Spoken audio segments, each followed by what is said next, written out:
Hola, hola, ¿qué tal? Y bienvenidos nuevamente a esto que es Hablemos Copa. Hoy por acá encontrándome con un grupo maravilloso que está haciendo un trabajo en Copacabana que Ave María. Nos va a tocar a todos, desde el más pequeño hasta el más grande, y desde el reconocimiento del territorio, de nuestras costumbres, de lo que nos rodea, donde habitamos. Hoy estoy nuevamente, porque tuve un percance con unas grabaciones, y hoy estoy nuevamente acompañado de Héctor y Rafa, quienes vienen liderando todo el proceso de vigías del patrimonio material e inmaterial. ¿Cómo están, muchachos? Bienvenidos nuevamente a Hablemos Copa. Qué bacano que me colaboraron en volver a hacer este programa, que me parece fundamental para seguir rescatando todas esas voces y las visiones de toda esa gente tesa y valiosa del municipio de Copacabana. ¿Cómo están? ¿Qué tal, Sebas? ¿Cómo estás? Un saludo para toda la comunidad que nos ve. No, para nosotros es un placer, hermano, repetir, y cuantas veces sea necesario volvemos a repetir, porque pues hace parte también fundamental esos espacios de las tareas del grupo de vigías de patrimonio, que es la divulgación. Una de esas tareas y es divulgar qué es el patrimonio, para qué sirve y cuáles son nuestras riquezas en patrimonio. Entonces empiezo presentándome. Mi nombre es Rafael Mejía, yo soy historiador de la Universidad de Antioquia y gestor cultural. Hago parte del grupo de vigías del patrimonio Iván Adaú, y bueno, estamos ahí como apoyando toda la gestión que hace el grupo. Un saludo para todos, mi nombre es Héctor Yepes, tengo formación de historiador en la Universidad de Antioquia, soy el coordinador del grupo de vigías Iván Adaú, y como bien lo acaba de decir Rafael, nuestra misión o nuestro trabajo es salvaguardar, proteger, divulgar y disfrutar el patrimonio cultural del municipio de Copacabana. Muchachos, ¿cómo nació el nombre de Iván Adaú? Bueno, eso es muy importante. Antes de que arranquemos con el grueso. Eso es muy importante. Contamos un poco a la comunidad, pues, como el origen del grupo. El grupo arranca con Héctor y con un grupo de caminantes desde la Casa de la Cultura, pero solo hasta el año pasado, en el mes de marzo, se constituye como grupo de vigías del patrimonio ante el Ministerio de Cultura. En ese momento, Sebas, es donde hacemos un taller en el grupo, creamos nombre, o buscamos más bien nombre, porque el nombre no es creado por nosotros, y también un logo. Entonces nuestro grupo se llama Iván Adaú. Mucha gente al principio pues le suena rara la palabra, no entiende por qué no nos llamamos, por ejemplo, fundadores o algo así, y resulta que nosotros buscamos desde el nombre, que además es propuesta de una de las compañeras del grupo de vigías, Estefanía. La idea era que desde el nombre ya estuviéramos enseñando algo de patrimonio. Entonces la palabra Iván Adaú es una palabra embera, que significa ojo de pájaro, y que está ligada fundamentalmente también a la simbología del logo, que también lo propuso la compañera, y que pues Héctor nos cuenta un poquito ese logo, qué es lo que tiene. Qué bien. Ahí les voy a poner el logo. Por ejemplo, el logo es un rombo que tiene 5 líneas de diferentes colores. El rombo, en la simbología embera, precisamente representa el ojo del pájaro, como el nombre como tal, Iván Adaú. Y en la imagen también tenemos un Momotus equatorialis, también conocido como barranquero, soledad, que para algunas comunidades embera representaba el ave de la memoria, el ave que traía la memoria de vuelta. Entonces quisimos hacer como un juego simbólico por la propuesta que hace Estefanía Betancourt, precisamente, que es gracias a ella tanto el logo como el nombre, de hacer el juego desde el nombre, el pájaro y el mismo rombo como tal. Ah, qué bacana. Para complementar ahí, dale. Ese Momotus es también parte del patrimonio natural. Entonces nuestro logo totalmente es una forma ya de divulgar el patrimonio, ¿cierto? Y el aro, el rombo que dice, perdón, Héctor, tiene 5 niveles, 5 líneas, si ustedes las ven, y cada línea representa en la cosmogonía embera un plano, digamos, de la existencia. Entonces está el plano material, está el plano supremo, está el plano espiritual, y eso mismo es lo que vamos a conocer hoy, que tiene el patrimonio, diferentes planos, desde el material hasta el inmaterial también, ¿cierto? Bueno, y ya entrando aquí en profundidad, Iván Adaú nació desde un proceso de caminantes, ¿sí o qué? Hoy, ¿qué comprende el proyecto, antes de que entremos en materia? Bueno, un grupo de vigías del patrimonio, primero es importante aclarar esto, hace parte de un movimiento que es internacional, ¿cierto?, que viene promovido desde la UNESCO. La UNESCO busca que la humanidad en general reconozca cuáles son los patrimonios materiales e inmateriales, y ellos tienen, digamos, la lista indicativa de la Declaratoria de Patrimonios de la Humanidad, en las que Colombia tiene algunas manifestaciones ya reconocidas, como el Carnaval de Barranquilla, y otras por reconocer. Entre ellas Antioquia tiene una que está candidata a ser reconocida como bien material inmueble. Estamos hablando del puente de Occidente que comunica los municipios de Olaya y Santa Fe de Antioquia, y que nuestro grupo ha tenido la posibilidad de participar en una convocatoria de la UNESCO, salir ganadores. Entonces estamos trabajando un poquito en la promoción de este escenario ante la UNESCO. Pero ¿por qué es importante eso? Para aclararles que este modelo de vigías del patrimonio, con ese nombre existe en Colombia, pero con las mismas 3 objetivos, con el mismo modelo, se replica y con diferente nombre en diferentes países de Latinoamérica y del mundo, ¿cierto? Eso es muy importante tenerlo claro. Entonces en Colombia existe un programa nacional de vigías del patrimonio. ¿Dónde está escrito o dónde se maneja? Desde la Dirección Nacional de Patrimonio del Ministerio de Cultura.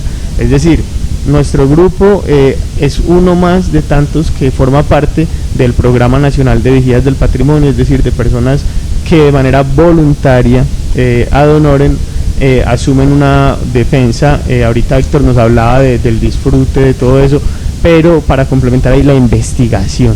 La investigación es fundamental, entonces lo que no conocemos a fondo no lo podemos contar, entonces ese es el paso principal. El programa nacional tiene esos 3 componentes: conocer, es decir, investigar, salvaguardar a través de las declaratorias, de los planes especiales de manejo, y divulgar a través de diferentes maneras, las redes sociales, el contenido de videos, los talleres, pero también, y muy importante, las rutas de senderismo. Entonces esas rutas pasan por los 3 objetivos. Héctor ya nos va a contar cómo son. Pasa por el objetivo de reconocer el territorio, es decir, investigar sobre el territorio donde está, de salvaguardar, porque estamos entonces mirando qué se está dañando, o que cada que pasamos por los lugares, si se está interviniendo en algún tipo de patrimonio, y de divulgar, porque precisamente las rutas las hemos hecho con diferentes grupos. Ya Héctor nos va a decir con quiénes hemos salido y a qué lugares hemos ido y qué hemos encontrado en esas rutas. De hecho, sí, en las rutas se mezclan todos los ámbitos del patrimonio. Encontramos desde el patrimonio natural, patrimonio material, incluso el patrimonio inmaterial también está presente en las rutas, porque hablar de patrimonio cultural no es algo que, bueno, se puede, pero en lo personal no me gusta que se haga encerrado en un salón con un tablero dando datos, sino que es algo que sea vivencial, que se pueda tocar, que se pueda saborear, que se pueda sentir, que se pueda oler, que sea una experiencia sensorial y vivencial como tal. Pero estas rutas, por ejemplo, las hemos realizado con muchos grupos. Hemos estado con grupos de la tercera edad, hemos estado con grupos de ciudadanos, también hemos estado en algunos recorridos aprendiendo de patrimonio natural con guía ambiental, hemos estado haciendo con la Cruz Roja también, sí es cierto, con la Cruz Roja, con Cultivarte, la cooperativa financiera de Antioquia, y con instituciones educativas, que es donde tenemos precisamente el fuerte de esas rutas. Desde el año pasado el grupo tiene una iniciativa que se llama Patrimonio en la Escuela. Esta iniciativa busca despertar un carácter crítico e investigativo en los jóvenes de Copacabana, más puntualmente los jóvenes de grado segundo, por cuestiones de los planes educativos institucionales, ya que en ese grado deben ver el municipio y la territorialidad. Entonces la idea es que ellos puedan reconocer el territorio caminándolo. Si vamos a hablar de historia, de patrimonio, como el puente de Calicanto sobre la quebrada Piedras Blancas. Pero ahorita nos vamos hasta allá. Muchachos, antes de seguir, ¿quiénes integran hoy el grupo? En el grupo de Vigías Ibanadau somos 36 personas, demasiados, lo cual es excelente. Sí. En el grupo tenemos historiadores, hay antropólogos, arqueólogos, tenemos 2 arquitectas, tenemos artistas plásticos, bueno, de todos los campos del arte para no limitarlo. Tenemos también biólogos, tenemos también ciudadanos del común que están simplemente interesados por el tema y quieren aprender y lo quieren disfrutar. Hay que decir que el grupo es un grupo abierto, no es un grupo cerrado. Cualquier ciudadano que quiera asistir al grupo lo puede hacer. Nos reunimos los lunes a las 7 de la noche en la Casa de la Cultura. Aprovecho y hago la invitación a toda la ciudadanía de Copacabana. ¿Lunes a las 7:30? 7 de la noche en la Casa de la Cultura. Entonces queda la invitación ahí para que lleguen, hablen, hablamos de historia, de memoria, de patrimonio, pueden ir a las rutas con nosotros.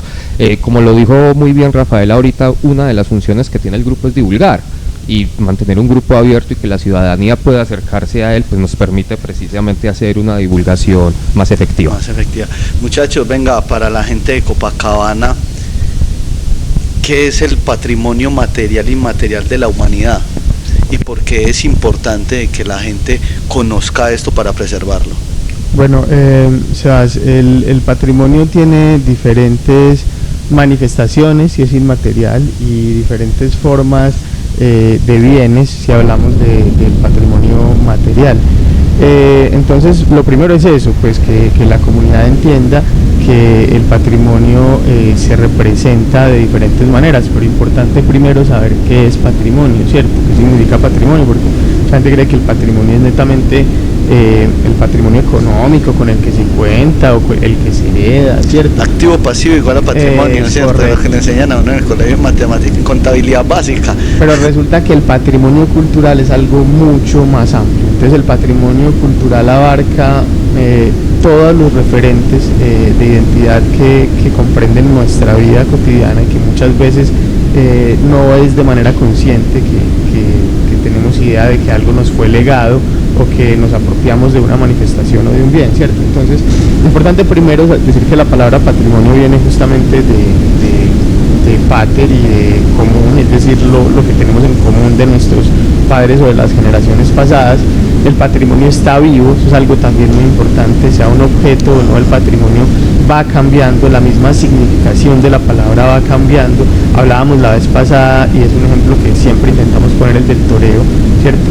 Cuando éramos niños César Rincón era un referente en los medios de comunicación, a los niños los disfrazaban de toreros. Hoy en día no creo que nadie considere o quiera legarle un patrimonio como las corridas de toros a sus hijos o lo disfrace de torero, salvo algunos grupos pues conservadores que todavía quedan, pero en realidad son muy pocos, ¿no? Exacto, en realidad ese imaginario ya fue transformado. A eso me refiero en que el patrimonio está vivo, que cada generación en realidad es la que decide qué le es legado, qué toma de sus antepasados para conservarlo. Entonces el patrimonio no tiene, sí, claro, un anclaje en el pasado grandísimo, pero no tiene sentido si no se proyecta hacia el futuro. El patrimonio está proyectado es para ver qué legamos a las generaciones que vienen, para que se apropien y puedan, como decía Héctor ahorita, la palabra es disfrutar todos esos legados históricos que tienen. Entonces ya en base a eso vale la pena recordar esto, ¿cierto? Lo material es todo lo que podemos tocar, ¿cierto? Y esas cosas materiales se dividen en las que podemos mover y las que no, es decir, el patrimonio mueble y el inmueble. En el inmueble, patrimonio material inmueble, tenemos esta casa donde estamos hoy, que por cierto es una casa muy importante. Ahorita ya el compañero nos hablará de este Terco Bar y de la oferta cultural que tiene para la comunidad, pero por ejemplo este es un patrimonio inmueble, ¿cierto? Una casa, un puente, un monumento, son patrimonios inmuebles. Que es que una casa de pronto se podría mover, o un monumento con una grúa, sí, pero para partir de y determinar que algo es patrimonio inmueble, partimos de que la persona está parada sola frente al objeto. Si puede moverlo, entonces es un patrimonio mueble, y si no puede, es un patrimonio inmueble. Entonces dentro del patrimonio mueble entran también cantidad de cosas, ¿cierto? Desde juguetes, hay gente que tiene museos nada más de juguetes que son igualmente... Yo por aquí conozco un pelado que después de que salió del colegio se dedicó a conservar bicicletas, y tiene para ahí 20 bicicletas, es de aquí de Copacabana, por aquí lo traeré. Entonces ese por ejemplo es un patrimonio mueble, ¿sí? O que el patrimonio documental de nuestro archivo histórico hace parte también de un patrimonio mueble, todo lo que podemos mover. Y ahí entra la máquina Singer, entra el pilón, entra la batea para hacer mazamorreo, todo eso, ¿cierto? Pero tenemos otro patrimonio, que es el patrimonio inmaterial, y ese patrimonio inmaterial se empieza a expresar desde que nacemos, cuando nos ponen un nombre.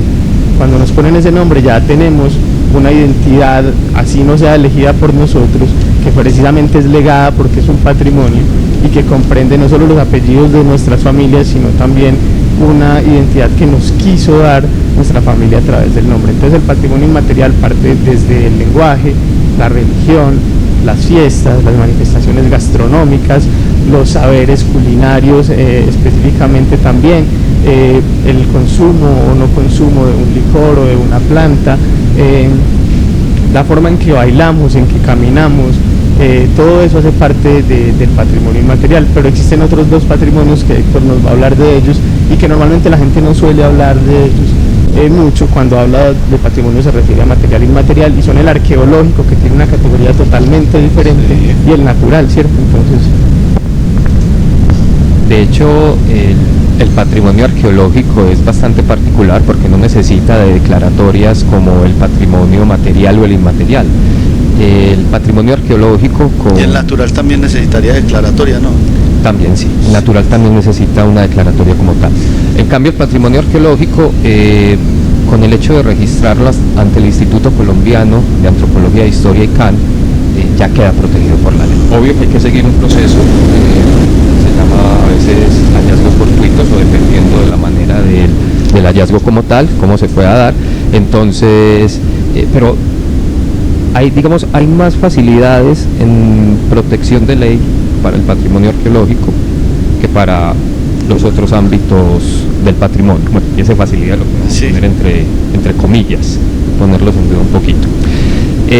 Copacabana tiene, de hecho, nos hemos dado cuenta con los recorridos que nos han servido para reconocer el territorio principalmente, porque no podemos decir que lo conocemos en su cabalidad o al 100%, pero en ese proceso de reconocimiento nos hemos dado cuenta que el municipio tiene un alto potencial en patrimonio arqueológico y en patrimonio natural también. De hecho, los altos o los cerros componen un conjunto patrimonial bastante interesante, desde la parte natural, hídrica, flora, fauna, hasta la parte arqueológica, porque es curioso que es precisamente en esos lugares donde también se encuentran vestigios. Podríamos decir que Copacabana tiene en los altos y en los cerros una mezcla de patrimonio natural y patrimonio arqueológico. Me hablas de vestigios, contémosle a la comunidad que es un vestigio, porque claro que muchas veces la gente lo puede ver ahí y se le convirtió paisaje, pero no sabe qué es. Tienes toda la razón. Por ejemplo, un vestigio es lo que a veces nosotros llamamos coloquialmente ruinas. Se puede utilizar de esa manera coloquial. Pueden ser estos pequeños muros de piedra encajada, pueden ser esos caminos ancestrales, los canalones que se hacían para los desagües en las tierras de cultivo o al lado de los caminos también para que el mismo camino no se anegara. Esos vestigios también componen marcas de la presencia humana a través del tiempo en este territorio. Es decir, son esas intervenciones antrópicas que han sobrevivido al tiempo en nuestro territorio o en el municipio. Que es antrópico, claro que sí. Acuérdese que el programa está hecho para que las personas aprendan, claro que sí. ¿Sí o qué? Entonces yo me puedo quedar con el concepto y comprenderlo, pero hay mucha gente claro. Entonces queremos llegarle a todo mundo. Por supuesto. Cuando hablamos de intervenciones antrópicas en el medio ambiente o en el espacio o en el territorio, son las intervenciones que hace el ser humano. Por ejemplo, una montaña no es una intervención antrópica, una montaña es un proceso geológico. Sí. Una intervención antrópica sería, por ejemplo, un puente, una calle, una casa, o el hecho de allanar una parte de una montaña para hacer esa zona construible o sembrable. Esas son las intervenciones antrópicas. Alterar el medio ambiente, modificar el paisaje, está mejor esa palabra, modificar el paisaje para beneficio o uso del ser humano. Muchachos, venga, en esos recorridos, Rafa, o Héctor, cualquiera de los dos, que podemos dar un ejemplo de un bien material mueble en Copacabana que todo el mundo pueda decir, no, vea, esto es un bien mueble de Copacabana, ¿cierto? Pero yo en mi casa poseo este bien inmueble, para que la gente pueda tener como esa diferencia con base a un ejemplo. Ahorita lo hablamos del inmueble, el pilón, ¿cierto? El mueble. El mueble, el pilón, listo. Entonces, bueno, de una. Antes, pues se nos queda por fuera un patrimonio vivo. Listo. Hay personas que se empiezan a convertir en, digamos, referentes para comunidades enteras. Y esas personas se convierten entonces en patrimonio vivo. Últimamente se ha visto incluso mucho la modalidad de bibliotecas vivas para difundir este patrimonio. Son lugares donde la gente puede ir a conversar con personas que son sabedores de un tema específico de la historia o como decíamos ahorita, de cualquier otro campo, la artesanía, el arte, la naturaleza, los saberes ancestrales, en fin. Entonces este otro tipo de patrimonio no se registra tampoco, se reconoce. Lo que decía Héctor ahorita es muy importante. El patrimonio arqueológico, con solo decir aquí está y reportar unas coordenadas, entra a ser parte del patrimonio de la nación. Ya tiene entonces unas leyes que lo protejan. Es importante recordar que no es lo mismo con el patrimonio material mueble o inmueble. Entonces, por ejemplo, en nuestro municipio... Venga, yo les cambio la pregunta, pues. Sí, no, ya iba a responderla. Demos un ejemplo de un mueble, un inmueble, un arqueológico, un natural y un vivo. Eso, allá iba. Entonces, por ejemplo, en nuestro municipio, un monumento o una manifestación, digamos mejor un bien de interés cultural que es muy importante, es el que conocemos como Puente de Imusa, que en realidad es un puente de cal y canto que es muchísimo anterior a Imusa, hace parte de un proyecto vial de los primeros que se organizó en Antioquia, que era la vía El Carretero, que comunicaba a Medellín y que pensaba llegar hasta Puerto de Río, pero parece que al final nunca se concretó esa llegada de la vía. Sin embargo, en nuestro municipio sí fue atravesado por esta vía El Carretero y dejó varios puentes, no solo ese, ¿cierto? Pero ese específicamente, digamos, ha sido conservado, ha sido incluido por la comunidad en su cotidianidad de tal manera que hasta lo renombró. Eso se llama apropiación social del patrimonio. Cuando la comunidad le cambia el nombre, lo usa como un referente, se apropió socialmente de ese patrimonio. Entonces, así no conozca toda la historia del puente, la comunidad sabe que ese puente es supremamente importante para el pueblo, ¿cierto? Intenta cuidarlo e intenta protegerlo. Este es un patrimonio inmueble, listo. Un patrimonio mueble del municipio.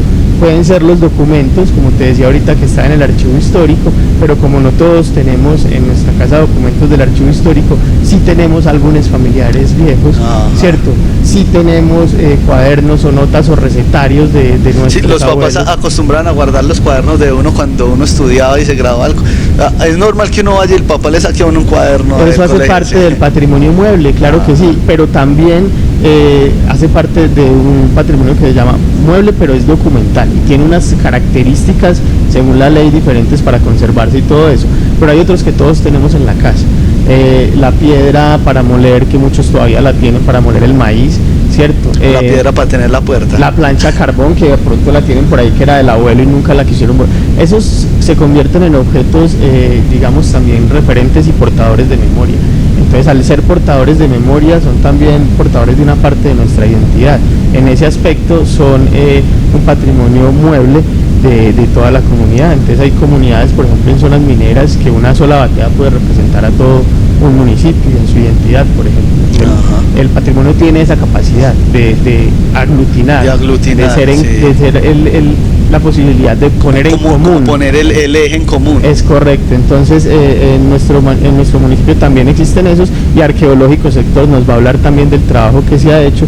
Antes quiero hacer una cuñita, por ejemplo, para poder que nuestro puente de cal y canto fuera declarado patrimonio municipal, el Consejo tuvo que hacer un acto,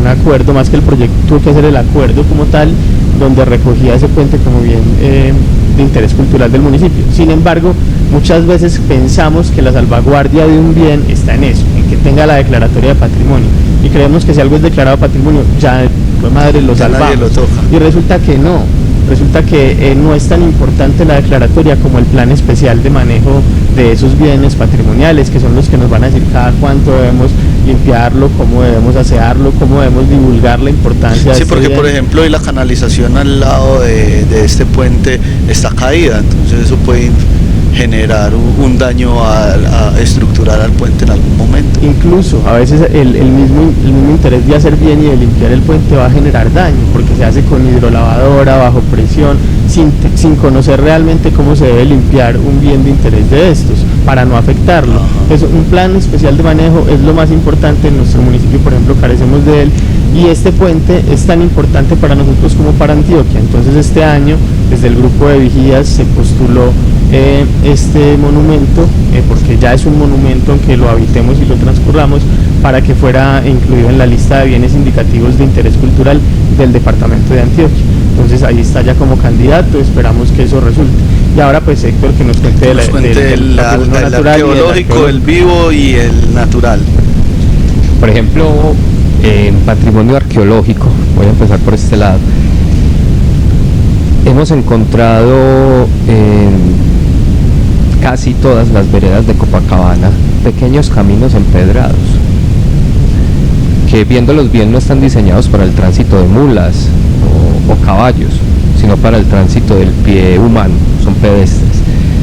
Estos caminos, según la arqueóloga Sofía Botero, comprendían una antigua red de caminos prehispánicos por la que los nativos realizaban todas sus actividades comerciales. Sabemos que uno de los más conocidos es el camino a San Pedro, de los más reconocidos en todo el municipio, pero muy cerrado, ¿no? Realmente no está cerrado, no. Está muy descuidado, sí, está muy afectado y posiblemente amenazado, pero no está cerrado.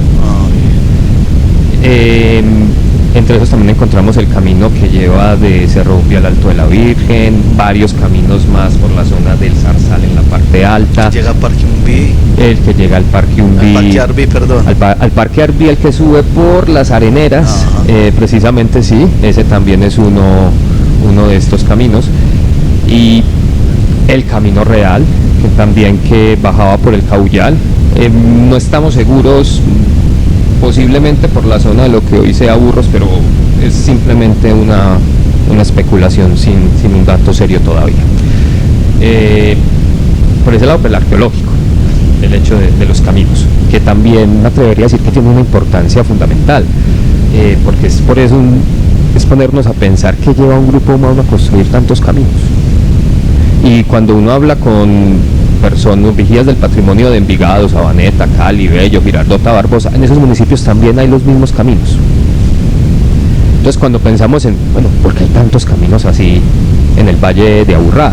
Pues eso nos lleva a pensar que la actividad comercial al parecer era bastante fuerte y entre las comunidades indígenas, y entonces digámoslo así, esa característica comercial del antioqueño tal vez no sea tan de colonos vascos como hemos supuesto, pero bueno, ya son solo apreciaciones. En parte del patrimonio natural hemos logrado identificar, obviamente con la ayuda de Geoambiental, que nos ha colaborado mucho en ese tema, elementos de flora como el chocho azul, que es algo demasiado particular en el municipio de Copacabana, y más si pensamos que históricamente Copacabana ha sido un municipio bastante conservador. Y tener un elemento como el chocho azul se vuelve algo muy particular. Sí. También elementos de fauna como el zorro perro, por ejemplo. Entonces el municipio, si bien es cierto, de la guagua de monte. La guagua de monte, sí. Por ahí los voy a tener a ellos acá porque reciente publicaron 2 artículos científicos sobre 2 animales insignias en el municipio de Copacabana. Y corregime si no estoy mal, creo que también habían mencionado algo de un jaguarundi. Sí, claro. En un sector por ahí del está municipio. en la cámara trampa, en el canal de Geoambiental en YouTube está el registro del... Entonces, mira que ahí con lo que estamos hablando, estamos definiendo elementos de patrimonio natural. Ahí, por ejemplo, en el caso de los animalitos, estamos hablando de la fauna, ese patrimonio natural de fauna que tenemos en el municipio.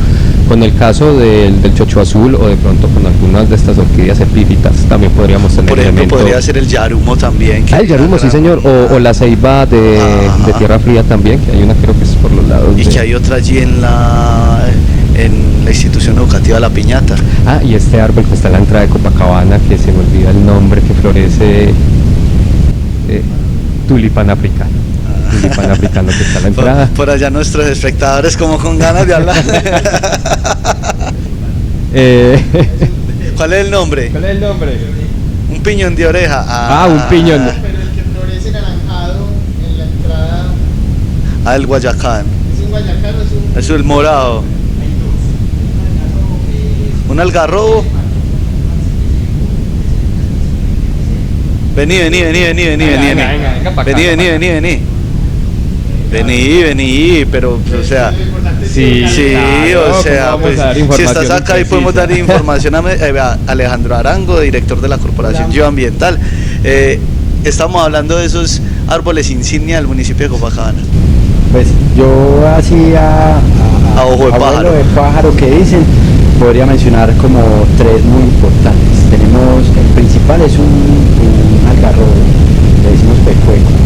Es una especie muy importante porque el crecimiento es muy lento, está acá en toda la bomba de entrada del municipio de Copacabana, en toda la curvita, es arriba de la estación del metro 3, son los químicos, ahí es donde está ese algarrobo.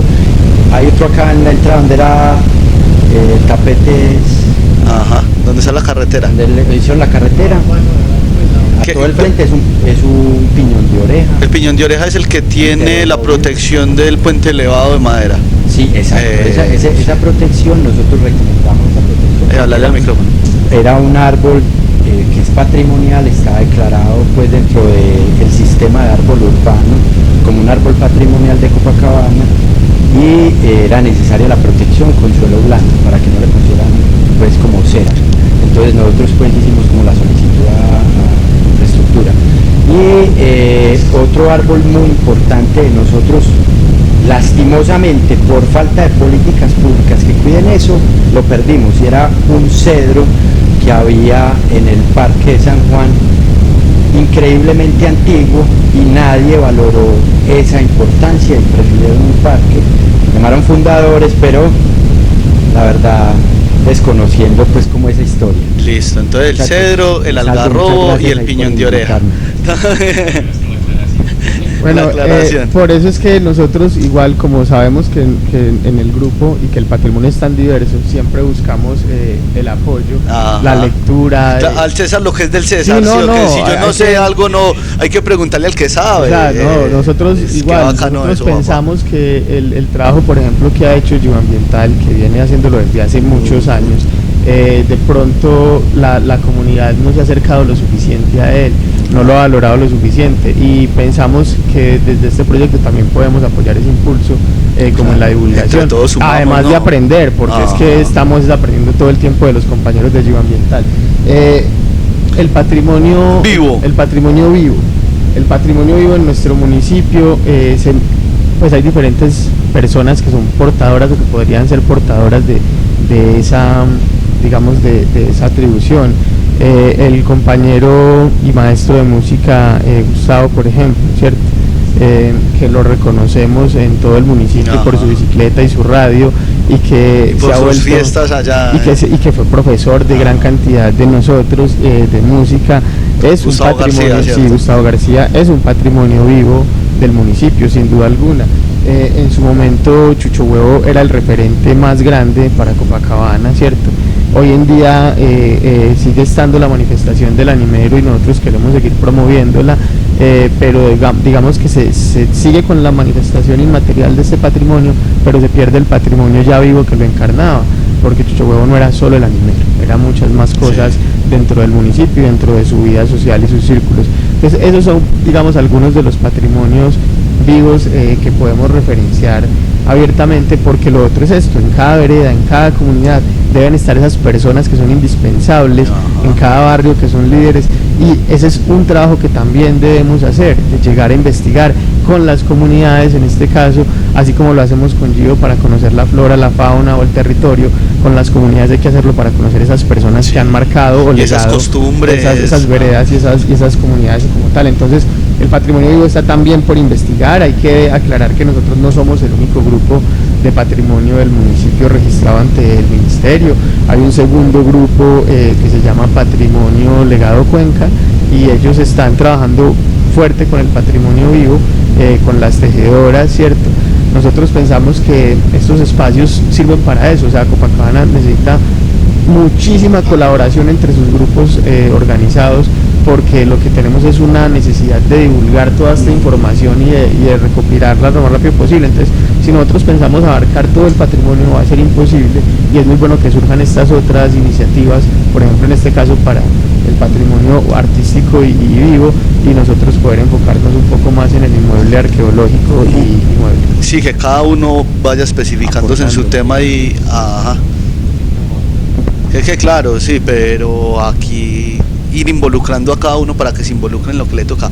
Muchachos, ¿cuál sería un ejemplo destacado del material patrimonial que consideramos fundamental en la historia de Copacabana? Del material patrimonial, o el patrimonio material. Sí. Listo, fundamental en la historia de Copacabana.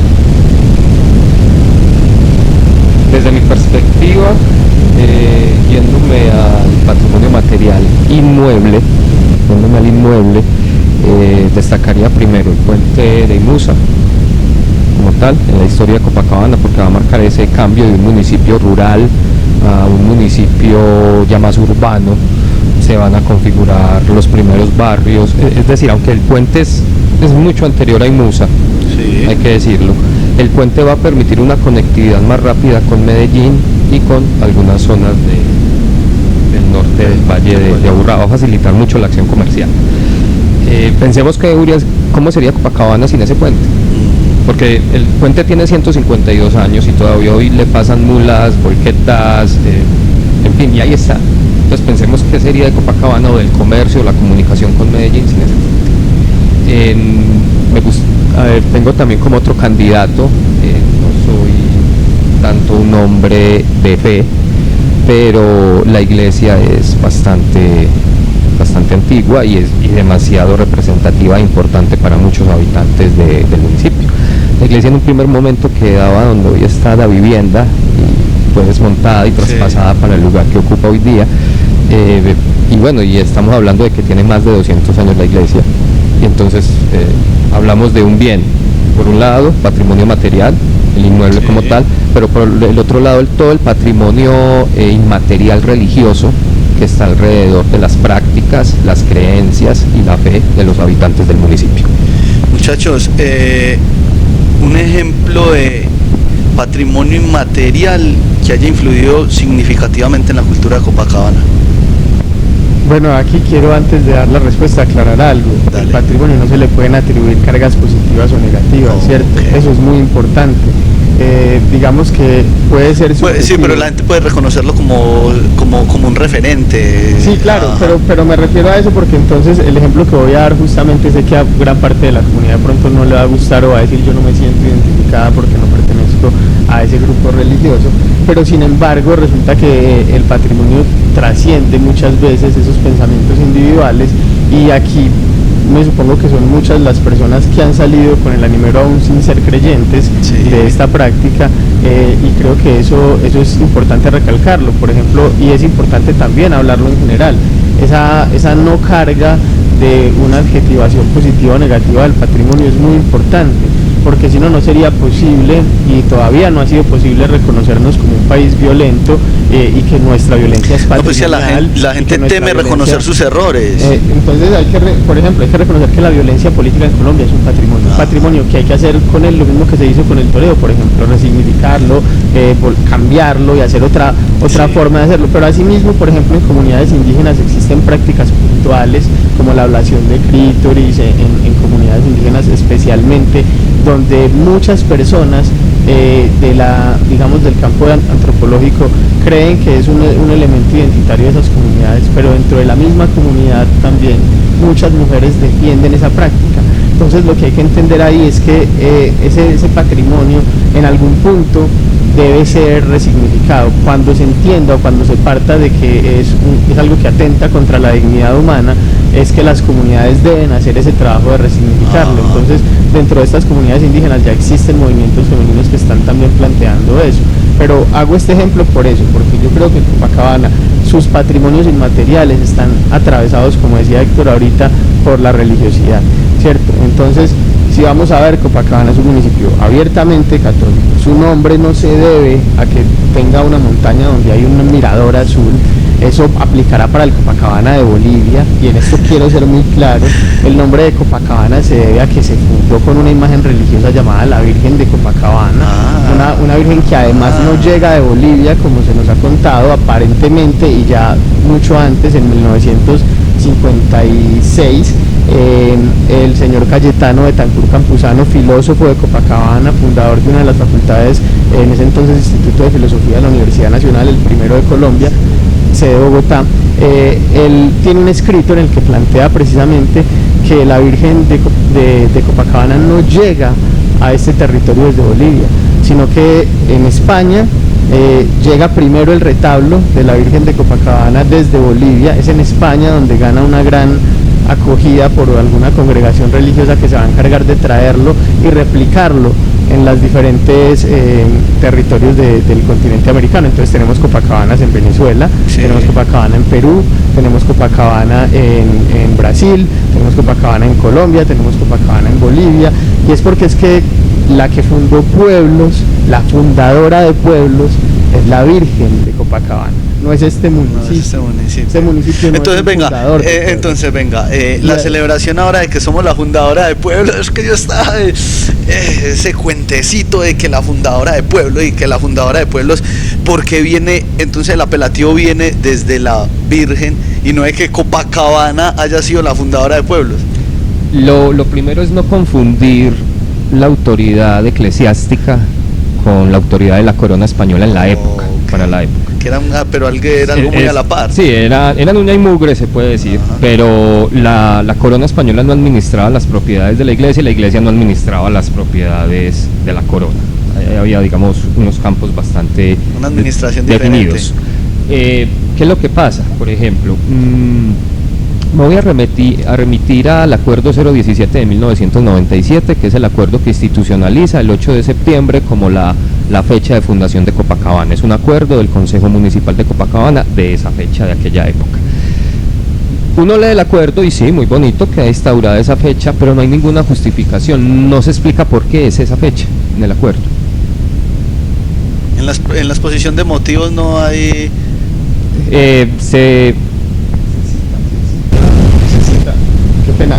En el acuerdo ahí, para complementarle al compañero, se cita que hay una investigación histórica que acredita esa fecha. Esa investigación histórica de la que hablamos es una investigación reconocida en Copacabana, abiertamente divulgada desde la administración pública durante los últimos más de 30 años y en las instituciones también educativas, en las instituciones sociales. Esta es la historia, digamos, que se puede decir historia oficial del municipio, y yo te respondía desde el nombre porque para mostrarte que entonces el nombre de Copacabana sí, no es indígena, es católico, ¿sí? Nuestro patrimonio inmaterial está marcado y atravesado por la religiosidad. Entonces tenemos celebraciones de las más destacadas y sin embargo también las más queridas del municipio, como los niños de la vereda Sabaneta, ¿cierto? Que bajaban entre chirimías, cantos, chorro y rezos a recorrer el municipio, bajan todavía, como el animero. Entonces mira que esos grandes referentes y que son, como te digo, apreciados por la gente, el Día de la Santa Cruz, son religiosos, o el Día de la Santa Cruz, que también es un momento que se está volviendo incluso turístico ya para el municipio, ¿cierto? Porque la Santa Cruz es otro patrimonio del que no lo mencionamos ahorita entre los materiales, sí, pero es reconocido, o sea, el municipio se reconoce por eso, o sea, más allá de que a uno le guste o no le guste, hay que aceptar que el patrimonio es lo que aglutina esa identidad. Entonces, si alguien de otro municipio ve esa cruz, va a decir Copacabana, así la persona de Copacabana diga, pero a mí no me gusta esa cruz, sí, pero es que es tu patrimonio. Y toda la vida crecimos viendo. Tienes que aceptar. Se le dañan la luz a la cruz. Pero entonces sí, es importante como mirar eso de la materialidad, tener en cuenta que el acuerdo, como decía Héctor, que establece una fecha de fundación para nuestro municipio, debe ser revisado, y es que no se propone en mala leche, se propone con la mejor idea. O sea, dentro de la academia, dentro de la historia, existe una cosa que se llama revisionismo histórico. Nosotros hemos estado repitiendo eso los últimos 2 años.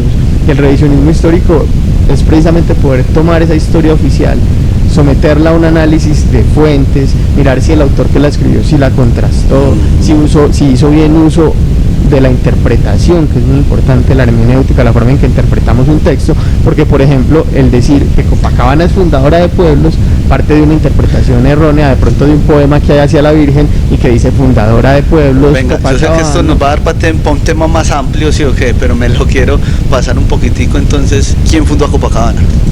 No, bueno, eso es súper importante. Copacabana no es fundado. Copacabana no tiene fundación y eso no es pecado. O sea, comunidad de Copacabana, eso es algo de lo que uno se puede sentir incluso un poquito más maravillado, porque es una comunidad la que se va a unir y va a formar de manera espontánea esta población que después, bajo la guianza de un líder cívico, se va a ver desplazada por motivos de tierra y va a encontrar forma de alojarse al lado de la quebrada Piedras Blancas, y ahí va a establecer entonces lo que va a ser ya el nuevo Copacabana desde 1702. Y sin embargo no éramos todavía municipio, no habíamos sido, bueno, de hecho sería anacrónico decir municipio en 1702, pero no éramos ni ciudad ni villa, éramos un sitio. Y un sitio es un espacio un espacio de paso. Es un espacio no de paso, porque ahí vive la gente, puede desarrollar economía, pero no tiene, lo que decía ahorita Héctor, ese carácter formal, entonces, que va a tener una ciudad o una villa, que lo primero que hacen es decirle, entonces va a tener un cabildo, va a tener un alcalde, va a tener lo que nosotros teníamos, sí, y se tuvo después de 1600, a mediados de 1600, fue el establecimiento de un beneficio parroquial, y ese beneficio parroquial es supremamente importante, pero no se puede confundir con una fundación tampoco. Hay municipios vecinos a nosotros como Barbosa que empiezan a contar su historia de manera quizá un poco más humilde, desde su fundación, desde su erección de beneficio parroquial, y ahí empiezan a contar la historia de su población, porque es que no se trata de contar la historia de un ente institucional o de un... No, se trata de contar la historia de la población, y la población de Copacabana se une de manera espontánea, de diferentes maneras.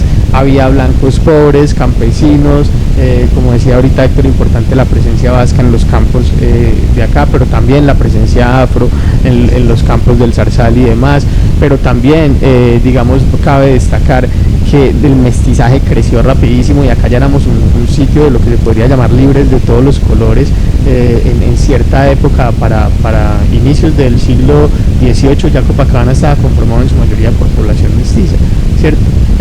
Y hablamos de que precisamente es la historia que nos interesa contar, la de esa población y la de sus trasegares y sus devenires. Bueno, entonces vamos a quedar nosotros en un compromiso de hablar solamente del tema de cómo se constituye Copacabana, para que sigamos con estas otras preguntas, porque es que es de sumo interés. Yo estuve viendo un video y yo dije, oye, pues que el video termina quedando corto también, ¿sí? Sí, sí. Esto aquí al son de una jarra de Pola en Tercobar, hacemos ese próximo capítulo para que le contemos a Copacabana la historia vista desde el colectivo Ibanadaú de la historia de Copacabana, ¿cierto? Contrastándola con la otra que nos han vendido, el capitán Jorge Robledo, del cuento que nos han vendido y que lastimosamente, Sebastián, hay que decir, nos ha hecho a las personas que nos movemos, por ejemplo, en el campo de las humanidades, o los jóvenes que han intentado estudiar historia, les ha hecho más bien que mal el tener esa historia detrás. Hay compañeros que nos contaban, yo llegué a la universidad a afirmar eso en una clase y pues me enjabonaron y me dijeron que estaba diciendo. Son personas que ya se desaniman de estudiar esto.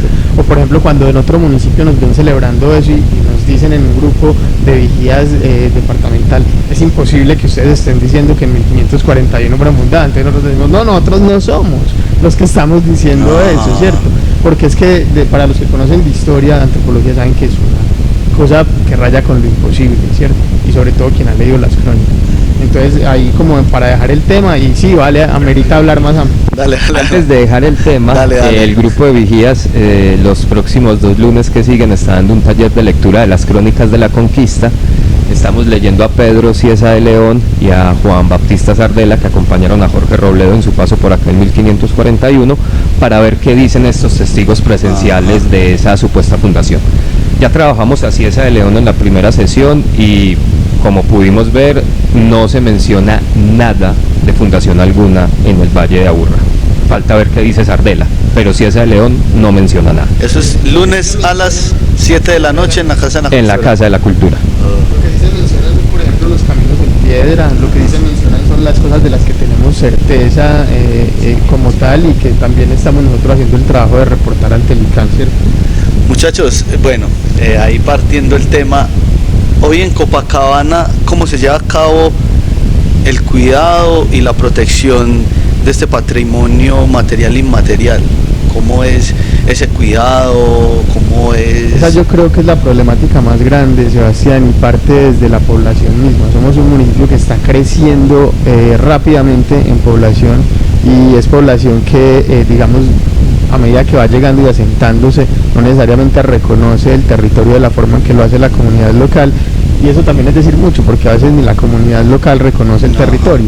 Entonces hay que empezar por ahí.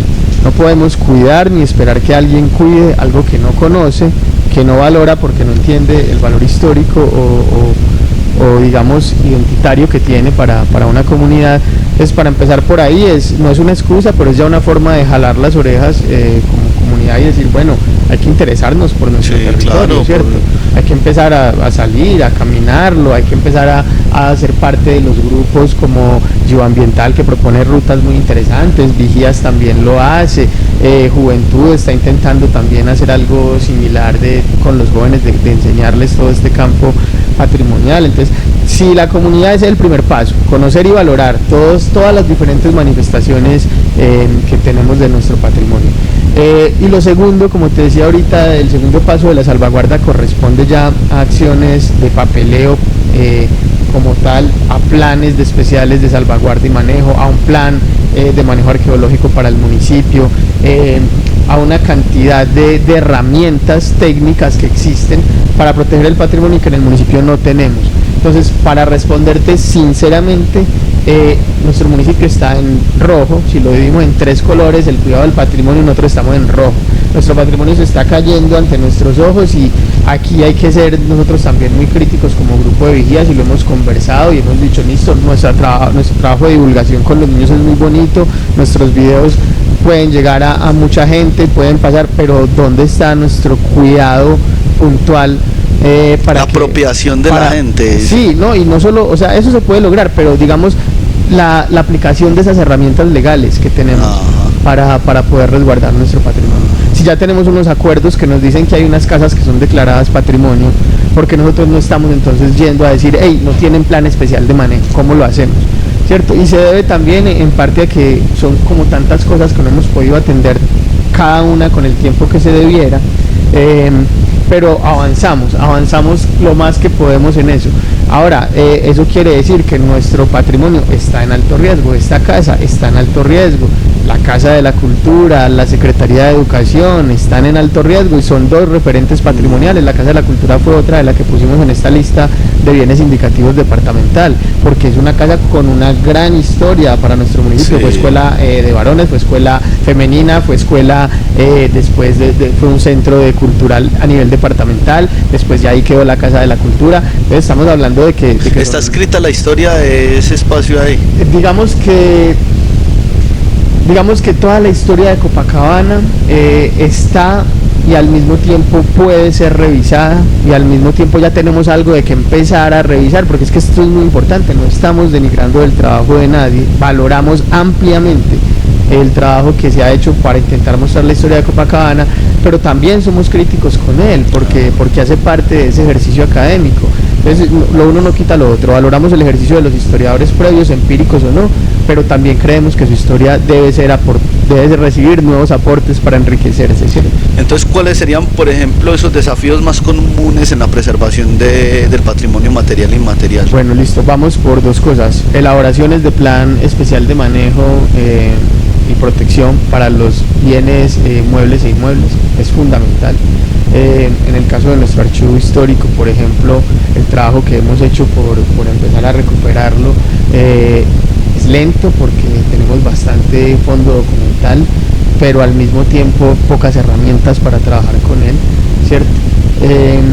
Debería, por ejemplo, la administración municipal apoyarlos con los recursos técnicos y administrativos para lograr una digitalización de todos los documentos, ¿no? Digamos que lo que nosotros estamos procurando hacer, y estamos haciéndolo de una manera muy concienzuda, es buscar los recursos a través de las convocatorias que existen a nivel nacional y departamental. Ese es el tema. Yo les veo por aquí el sellito del Ministerio de Cultura. Correcto. Sí. Pertenecemos, como te decía ahorita, a un programa que viene directamente desde el ministerio. Entonces esto es muy importante, no lo dijimos ahorita. Ustedes pueden crear un grupo de vigías de patrimonio en Copacabana, otros si quieren, no hay ningún problema, cualquier ciudadano puede hacerlo. Pero puede puede haber hacerlo uno arqueológico, uno ambiental, uno vivo. lo pueden hacer como quieran, incluso lo pueden hacer desde una institución educativa, desde una corporación o fundación que tengan personería jurídica, o si no la tienen, desde un grupo de amigos también lo pueden conformar.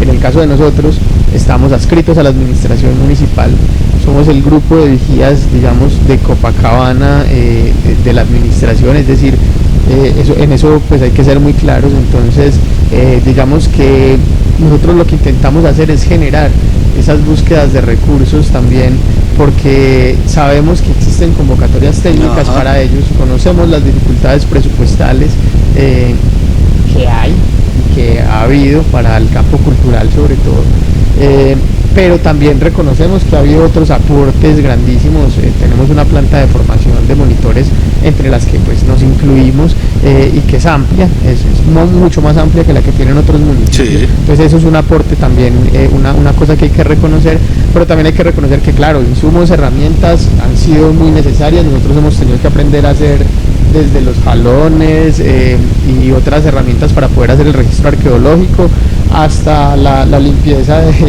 de los documentos. Ha sido también algo que hemos tenido que ir aprendiendo a hacer de manera recursiva, hermano. Esa es la palabra. Por ahí encontraba yo que la UNESCO tiene un papel en todo este tema de la protección y la promoción del patrimonio de la humanidad. ¿Cómo juega la UNESCO ahí? Sí, claro, de hecho las normativas de patrimonio cultural empiezan en la UNESCO en la década de los 70. Se hace la Comisión de la UNESCO para el Patrimonio Cultural. Esa comisión, pues a partir de los 70 empieza a visitar varios países para ver qué normativas tienen de patrimonio cultural, etcétera. No estoy seguro si llega a Colombia en el 76 o en el 78, ahí tengo la duda. El caso es que llega, se pone el tema sobre la mesa del patrimonio cultural en el país, y se hace un énfasis en un primer momento en lo que es el patrimonio cultural inmueble o los bienes arquitectónicos. Ya con el tiempo eso irá cambiando con la legislación, pero en patrimonio cultural sí vamos a hablar de una legislación o de un marco normativo que lo defina de una manera más amplia. Es a partir de la Constitución Política de 1991 y la Ley 397 de 1997, y los demás decretos que vienen posteriores a la ley. Es ahí donde se define todo el marco jurídico nacional del patrimonio cultural, pero eso siempre en el marco de las normativas de la UNESCO, ¿cierto? Porque la UNESCO vela precisamente por esa protección del patrimonio. Tanto así que nosotros por ahí resultamos, como dijo Rafa ahorita, ganadores de una de las convocatorias. Fueron 3 grupos por Colombia quienes ganaron, entre esos estábamos nosotros también. La UNESCO puede apoyar estos procesos, pero realmente en el caso de Colombia no hay oficina de la UNESCO. La oficina más cercana es en Lima, si no estoy mal, o es en Quito. Entonces es en Lima la oficina más cercana, y los contactos con la UNESCO desde Colombia se hacen a través de la Cancillería, y bueno, digámoslo así, no hay un canal claro y directo de comunicación. Pero en cuanto a la normatividad desde la UNESCO, a la Constitución y a la Ley 397, sí hay, digamos, una paridad en los ámbitos del patrimonio. Venga, una experiencia personal de cada uno en todo este tema de su trasegar profesional con la conservación del patrimonio material e inmaterial, que nos quieran contar. Por ejemplo, tengo que ser sincero. Por ejemplo, como Rafa lo mencionó ahora, nosotros empezamos como un grupo de caminantes, entonces todavía no teníamos esa noción del patrimonio muy clara, y nos empezamos a interesar en él fue precisamente porque encontramos estos caminos de los que venimos hablando hace rato.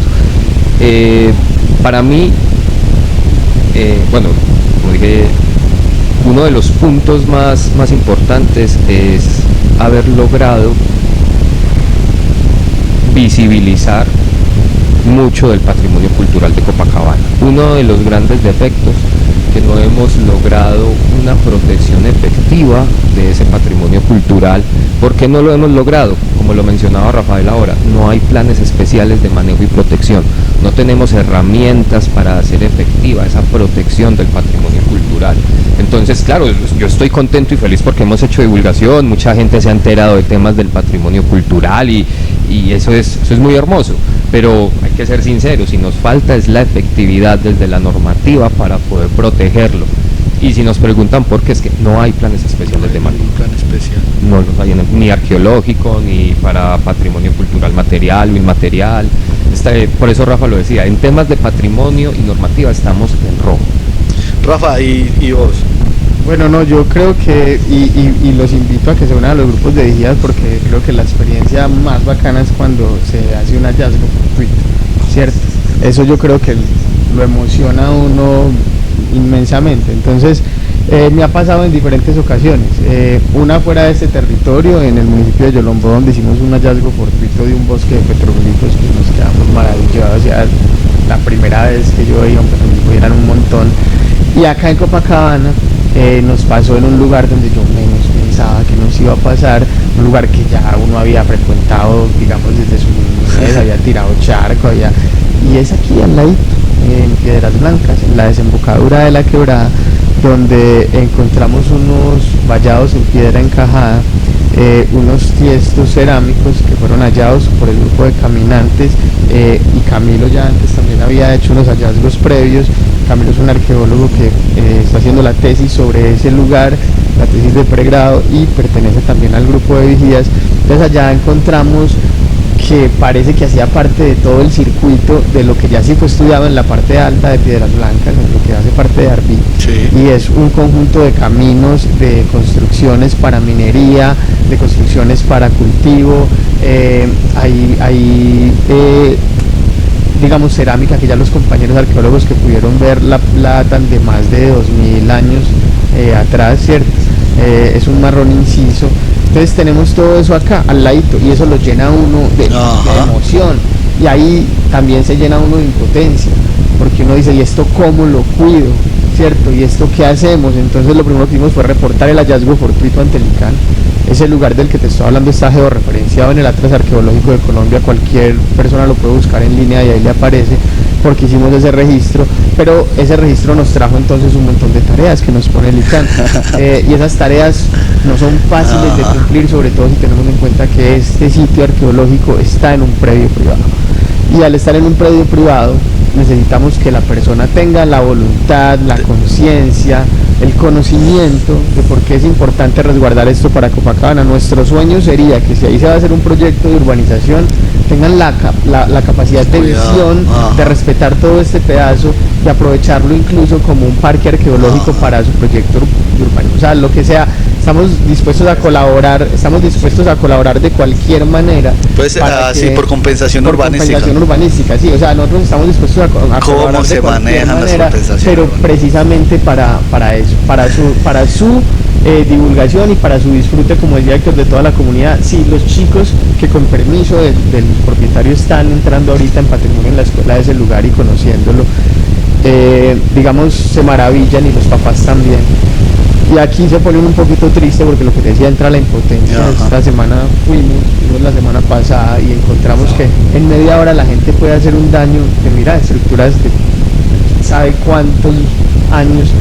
En media hora bajaron un montón de piedras para hacer un sancocho, de un vallado entonces nosotros nos quedamos ahí atados de manos porque no tenemos la capacidad de hacer un cerramiento. ¿Y no hay garantías? Cuando propusimos un cerramiento al propietario nos dijo no, el ganado se nos aporrea, el ganado es lo principal en este espacio, y nosotros quedamos como bueno, y de hecho en los tiestos cerámicos que encontramos fue porque el ganado hizo un hueco en la tierra al bajar mucho por una ladera, y ahí pues quedaron expuestos algunos de los tiestos cerámicos, pero esa es una de las experiencias yo creo más bacanas, porque se entusiasma uno, se preocupa, y al mismo tiempo es encontrar un tesoro, digámoslo así, para la arqueología del municipio. Bueno, ahorita hablamos de lugares, ¿cierto? Y hablamos de la iglesia, hablamos del puente de... se me va el término, hombre. El puente de Calicanto. Eso, ahí va yo, ¿sí o qué? ¿Cuál es la historia de ese puente de Calicanto y por qué es tan importante para la historia del desarrollo industrial y de vivienda en Copacabana, porque prácticamente pudo haber sido la primera carretera de ingreso a Copacabana. No, ya estaba antes el Camino Real. El Camino Real ya funcionaba desde el periodo colonial. Voy a empezar por qué se llama Puente de Calicanto.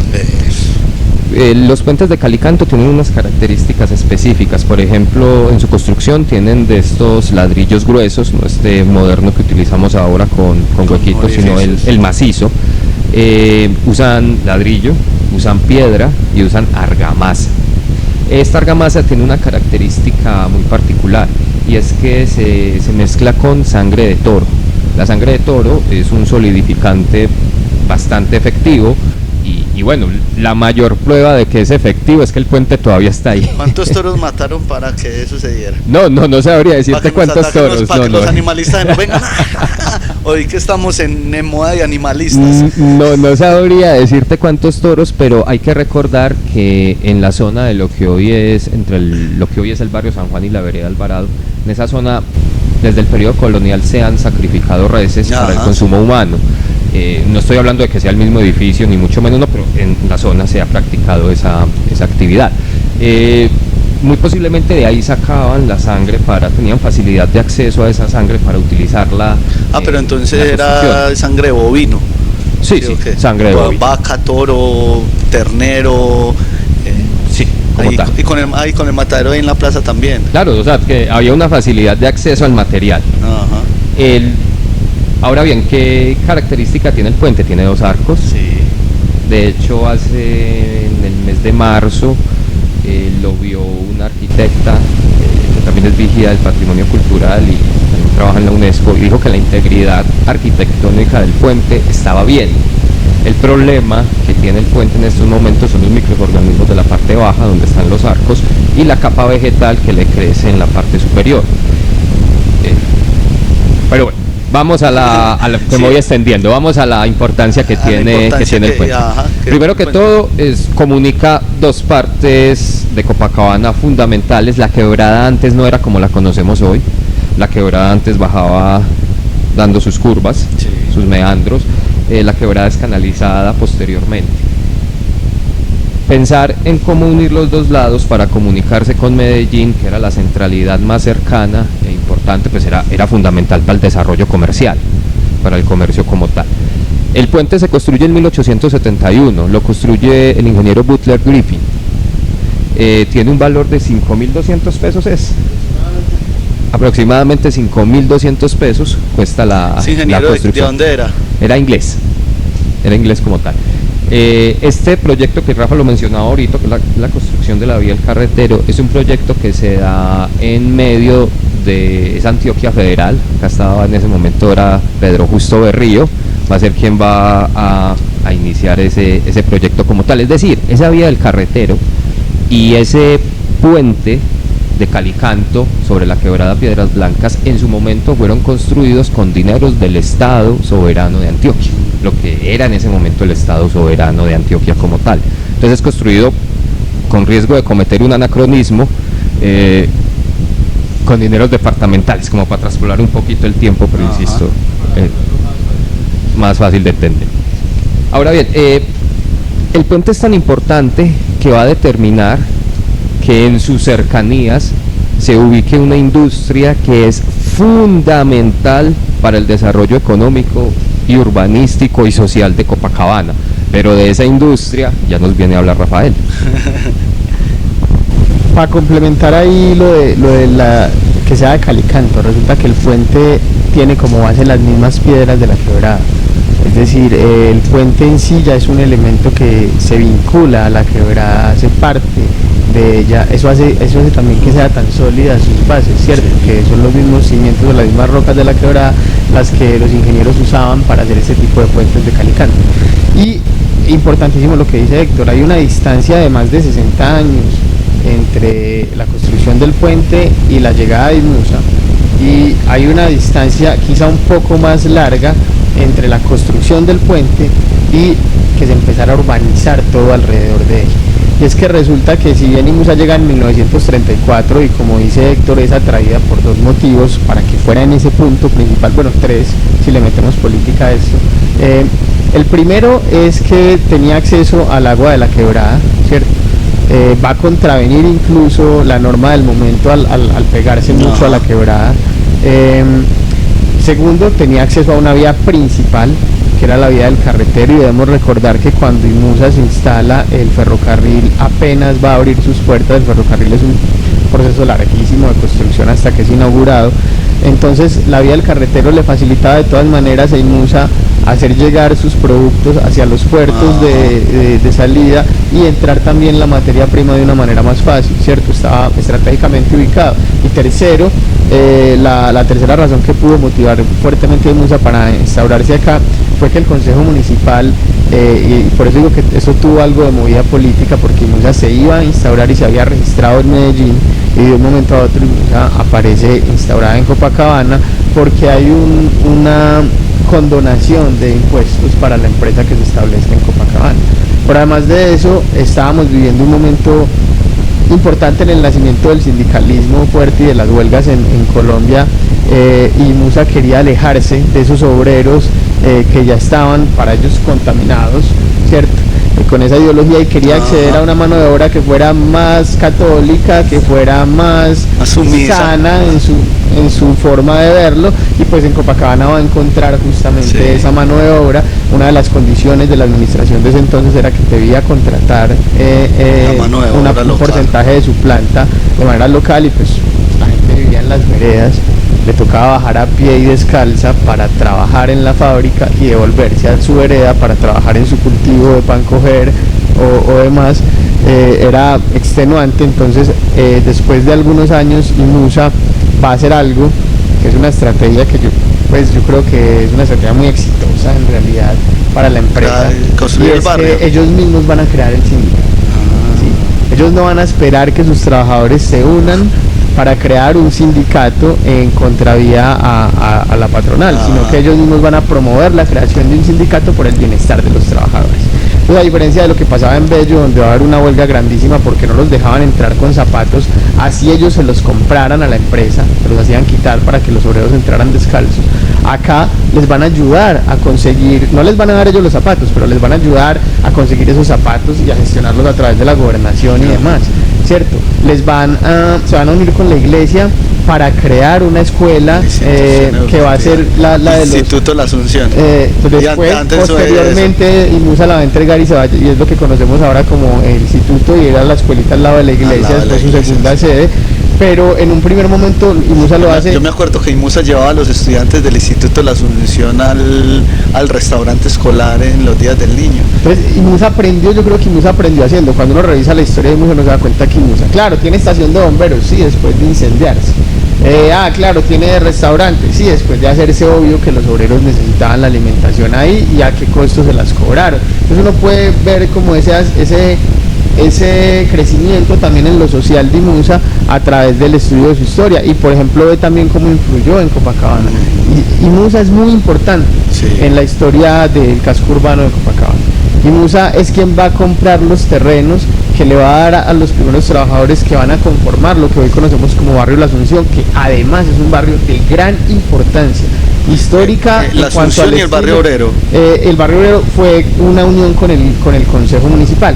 La Asunción básicamente fue una gestión de la empresa, pero el Barrio Obrero se unieron con el Consejo. Tenemos en el archivo algunas cartas de los obreros que debían enviar al Consejo Municipal solicitando pues una vivienda en ese nuevo proyecto de construcción. Entonces IMUSA va a crear todo un sistema para que sus obreros no se vuelvan, entre comillas, holgazanes, parranderos, ¿cierto? Entonces IMUSA va a empezar a crear actividades cívicas que no existían en ese momento en Copacabana porque no había un casco urbano, apenas se estaba creando. Entonces crea la cancha, hace los primeros torneos de fútbol para trabajadores, hijos de los trabajadores, ¿cierto? Crea grupos culturales, ¿por qué? Buscando tener al trabajador ocupado. Contento, incluso fuera. Venga, lo empleo a su hijo que ya deja de producir. Termina siendo IMUSA una empresa de gran carácter familiar, en el que muchas personas de Copacabana aportaron su vida y construyeron también un proyecto de vida y se pudieron profesionalizar sus hijos gracias a la empresa, pero que también en últimas es una empresa que que cuando se va, lo que uno ve que quedó es un vacío en la parte social, pero también una quebrada en un estado, digamos, cuya desembocadura es notorio el efecto que tuvo la empresa en la desembocadura de la quebrada, en la reducción del lecho de la quebrada. En otras cosas también. No, es que yo diría que habría que tenerle miedo a esa quebrada el día que se venga a reclamar su lugar, ¿cierto? Porque es que hoy todo lo que es Yarupito está sobre ese meandro que hacía la quebrada. Entonces va a llegar tocando una piedra, esa piedra va a mover toda una gran cantidad de casas y la empresa algún día va a ir a quebrar a tumbar el muro. Esperemos que no sea así, pues. Entonces se reconoce, digamos, todo ese legado, pero también hay que ser, digamos, contar toda la historia. Por ejemplo, contar que IMUSA a través de su sindicato logró controlar y prevenir. IMUSA es una de las empresas que puede decir que hasta el momento no ha tenido una sola huelga sindical en toda su historia, y de ello se ufana también el sindicato. Entonces es muy charro no un sindicato ufanarse de que nunca ha hecho una huelga, pero cuando entiende el contexto entiende por qué lo hacen, ¿cierto? Porque la concepción que les vendió la patronal fue paternalista y porque hasta el momento la empresa funciona bajo ese modelo de paternalismo. Entonces ellos sienten que, bueno, ahí está la entrada también, como vos decías, para sus hijos, para sus sobrinos, para sus nietos, en fin. IMUSA dejó tanto que nos dejó unos patrimonios materiales que son referente de nuestra identidad, como es el monumento al obrero en el parque principal. Lo deja el sindicato con ayuda de la empresa, y es muy bacana esa historia, porque se instaura un 1 de mayo. Es un 1 de mayo mientras los obreros de Bello y de Medellín están en la marcha de los trabajadores, que ya se hacía a nivel nacional. Acá en Copacabana se está celebrando el 1 de mayo, pero también se está celebrando otro día, y es que ese 1 de mayo, Día del Trabajador, coincide con el día religioso de San José Obrero, ¿cierto? Entonces acá ese 1 de mayo se va a hacer una procesión religiosa, ¿cierto? Para poner, que va a salir del ferrocarril donde van a recibir el monumento al obrero que ahí les va a llegar. Se hace procesión, se trae en andas el monumento hasta el parque, se instaura y se hace una misa, 1 de mayo. Entonces ahí está como ese sincretismo y ese carácter particular del sindicalismo de Copacabana, que al fin de cuentas es un sindicalismo que ha estado unido todo el tiempo a la iglesia de la patronal, ¿cierto? Entonces, IMUSA es súper importante en la formación urbana, en la formación de un obrero de Copacabana, de un prototipo de obrero para Copacabana, y también en las cosas o legados que dejó en cuanto a educación, cultura y deporte, que fueron como las primeras piedras sobre las que ya después las administraciones empezaron a construir toda esa infraestructura cultural. Entonces, en ese sentido, hoy el colegio donde funcionó la escuelita IMUSA debería ser un patrimonio abierto para Copacabana. Está registrada como patrimonio. No debería ser el Museo de Copacabana ese espacio ahí. Y la iglesia también. Hay un montón de ideas para el Museo de Copacabana. Entonces hay gente que dice debería quedar en la entrada, en lo de la estación del ferrocarril. Hay gente que dice debería quedar en la cruz para que la gente vaya. Yo digo, el pueblo puede ser el museo. Ajá. ¿Cierto? Llenémoslo entonces de anuncios. Esta misma casa puede ser una obra de este museo. Sí. ¿Cierto? Entonces yo creo que hay que pensarlo un poquito más abierto, porque el patrimonio está en todos lados. Lo que nosotros les decimos a los niños de patrimonio en la escuela es: esto nos sirve mientras que ustedes cuando salgan a la calle ya cambien la forma en que ven la calle. Me va tocando otra pregunta, muchachos, y es ¿qué medidas han tomado ustedes para garantizar que muchas más generaciones, personas, jóvenes, niños aprendan sobre esto? Precisamente la iniciativa Patrimonio en la Escuela va en ese orden de ideas, y utilizando, digamos, los medios que tenemos a disposición, los escasos medios que tenemos a disposición, hemos hecho uso pues de las redes sociales para generar videos que quedan colgados en nuestro canal de YouTube o quedan en nuestra fanpage. Ahí tenemos un video sobre guaquería, tenemos otro sobre las artesanas vidrieras de Copacabana, y la idea es pues generar que los chicos puedan recurrir a los videos como parte de esta divulgación e información sobre el patrimonio cultural como tal. Un grupo de vigías, cuando se registra ante el Ministerio de Cultura, debe registrarse con un proyecto. Esto da un código, que es digamos el número que lo legitimiza uno ante el ministerio o en el programa. Nosotros desde el año pasado estamos en un proyecto de una lista preliminar de bienes inmuebles de interés cultural para Copacabana. Lista preliminar, no es un inventario. Hay que caracterizar y discriminar, y en ese proceso el número puede reducirse bastante. Pero queremos dejar por lo menos esa lista preliminar como una prueba de que, vea, del 2022 al 2020 y tanto en Copacabana habían estos bienes de interés cultural. El objetivo no es que se quede ahí. La idea es con el tiempo poder buscar un inventario para Copacabana, un inventario de bienes inmuebles. Pero, como te digo, luego lo que hemos hecho, lo hemos hecho con los limitados recursos que tenemos. Los videos muchas veces son grabados con los celulares o con las cámaras de los integrantes del grupo que las aportan de forma amable y voluntaria.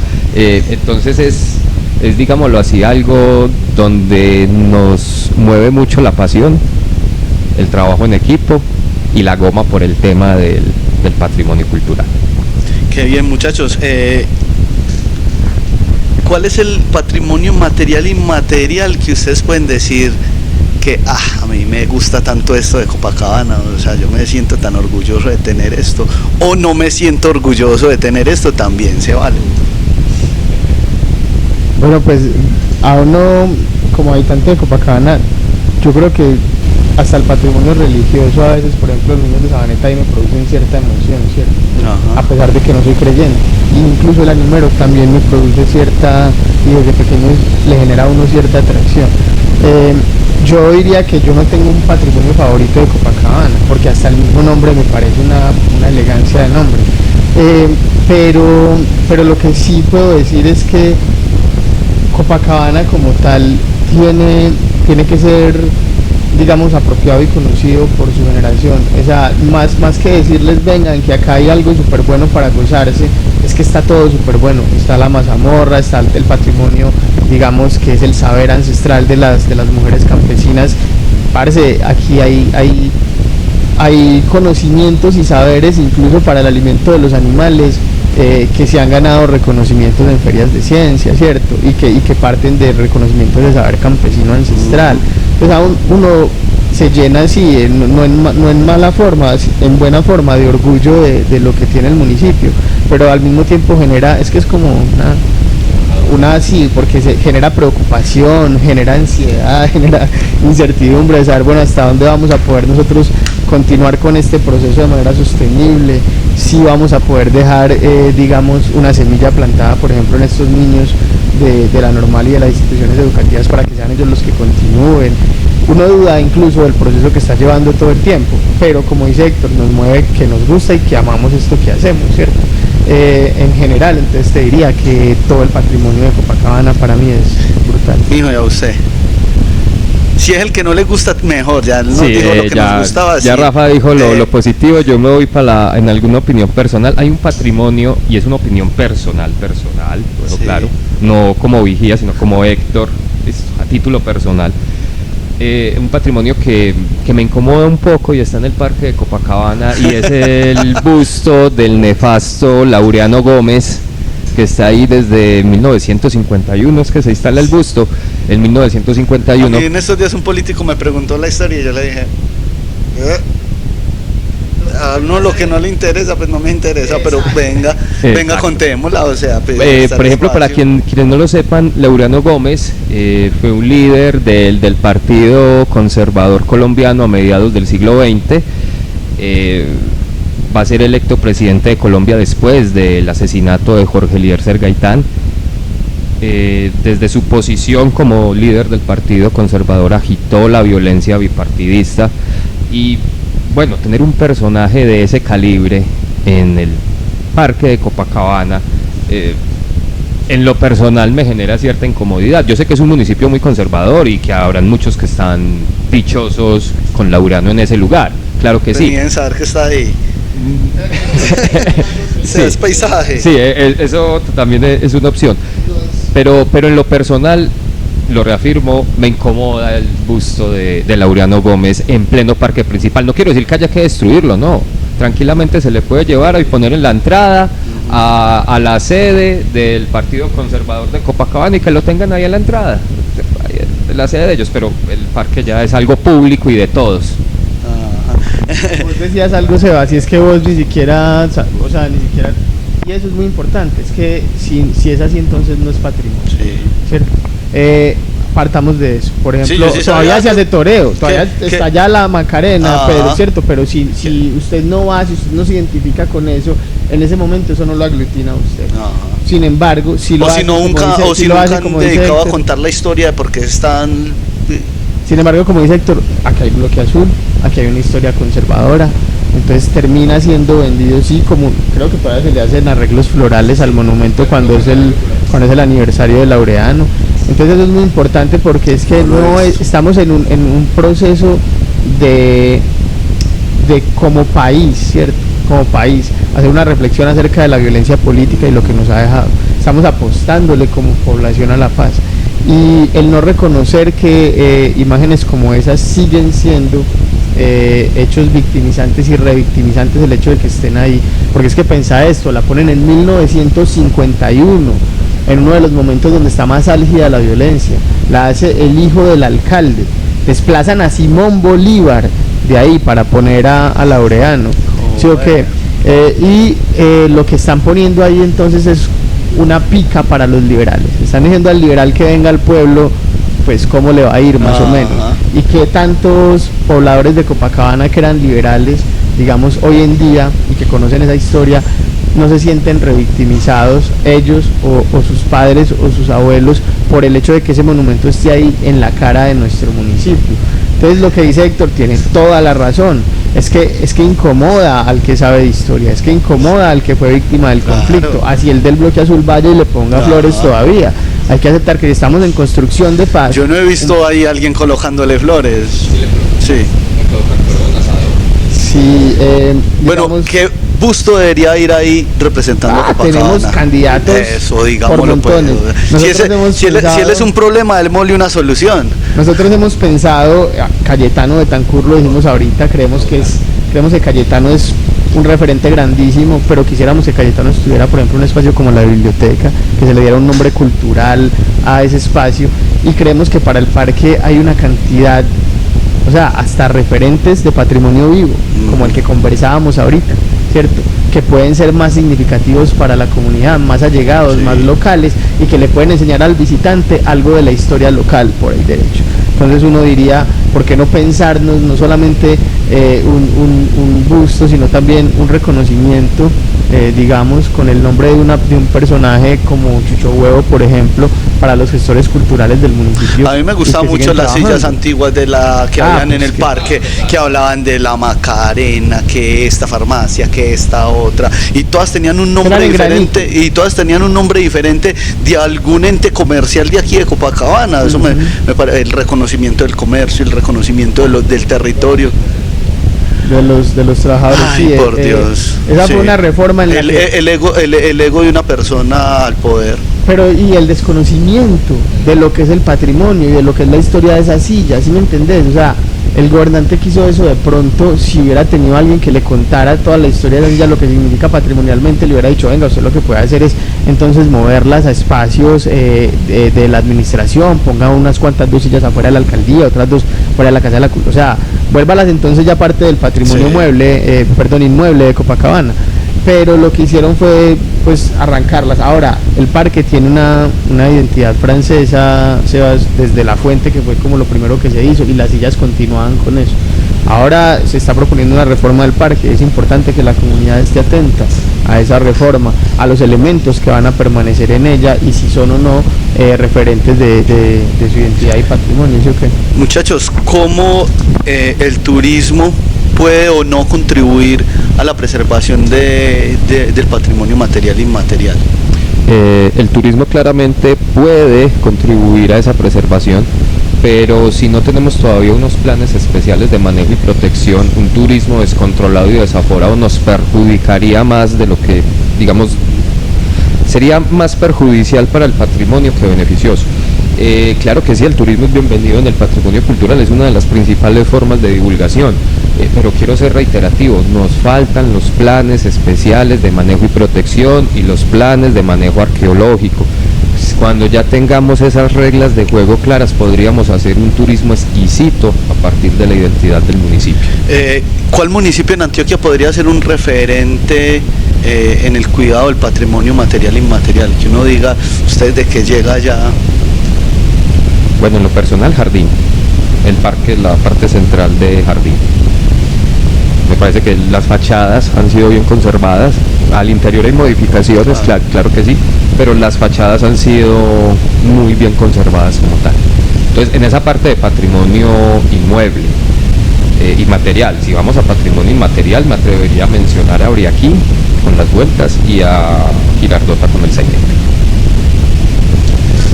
Yo pienso que en Antioquia todos los municipios tienen unos atractivos patrimoniales muy grandes, y si uno se va para la ruralidad encuentra, digamos por ejemplo en el nordeste, municipios que todavía tienen construcciones coloniales funcionales dentro del equipamiento, por ejemplo, de la administración municipal. Eso a uno le llama mucho la atención, porque esa es la única forma de mantener vivo un patrimonio. Lo que hace este bar, por ejemplo, es la única forma de mantener vivo una casa como estas, y con mantenimiento constante, pues abra las puertas y haga eventos.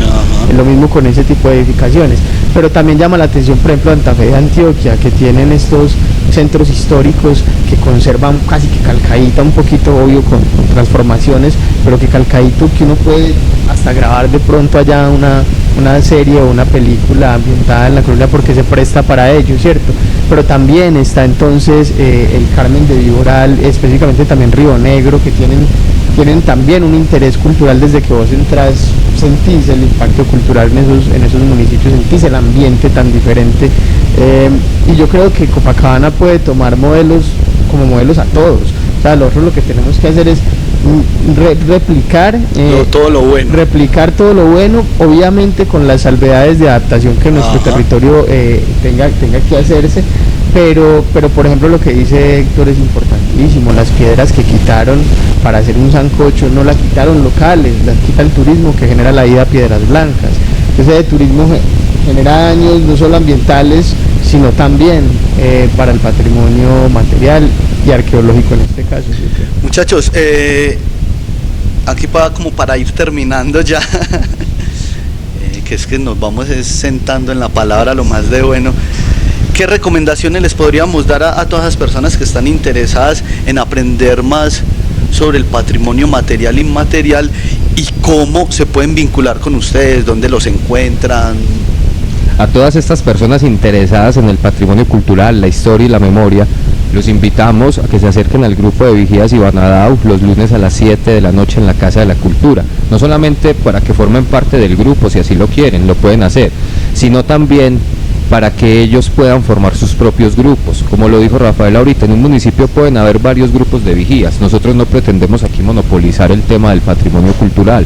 Entonces todo ciudadano que tenga interés de participar en Ibanadao es bienvenido, y todo ciudadano que quiera ser asesorado para crear su propio grupo de vigías también es bienvenido. ¿Y cómo lo encontramos en redes sociales? En redes sociales nos encuentran en Facebook como Ibanadao, Vigías del Patrimonio Cultural, y en YouTube como Ibanadao. Y a Instagram también estamos en Instagram como Ibanadao. ¿Qué le quieren decir a la comunidad de Copacabana sobre la preservación del patrimonio? Algo ahí para cerrar. Debemos cuidarlo y protegerlo. Ahí está la herencia cultural que dejaron los ancestros, ahí están muchos elementos que definen nuestra identidad y nuestras pautas de comportamiento. Es entendible que alguien que no lo conozca no lo vaya a cuidar, pero entonces informémonos, procuremos por cuidar, hagamos un disfrute de esa historia. Yo he estado muy cacofónico con esa palabra hoy de disfrute, pero es que esa memoria, esa historia, ese patrimonio cultural debe disfrutarse, debemos sentir pasión hacia él, porque si es algo que no nos importa no lo vamos a cuidar, vamos a coger esas piedras para seguir haciendo sancochos. Vamos a seguir tumbando las casas para construir edificios. O vamos a seguir tumbando las casas patrimoniales para levantar edificios que llegan hasta el cielo. Entonces la idea es que valoremos nuestra identidad, pensemos como sociedad qué queremos proteger para las próximas generaciones, para esos pequeños que hoy tienen 7, 8 años, ¿qué les queremos dejar del municipio? ¿Cómo queremos que ellos vean esa identidad? Yo creo que ese es el mensaje que yo doy de mi parte. Ahora vamos con Rafa.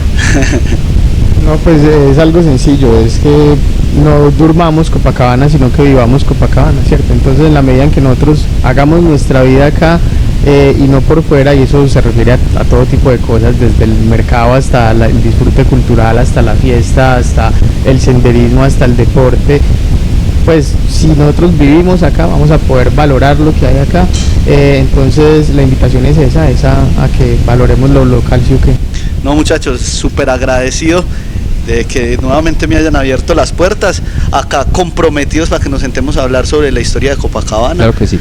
Ajá, para que le contemos a Copacabana en otro espacio esa historia contada desde esa investigación. Recuerden que esto es Hablemos Copa, voces y visiones de un municipio que quiere seguir recogiendo todo lo bueno para esa transformación positiva. Entonces nos vemos en la próxima ocasión. Chao, chao, muchas gracias. Muchas gracias.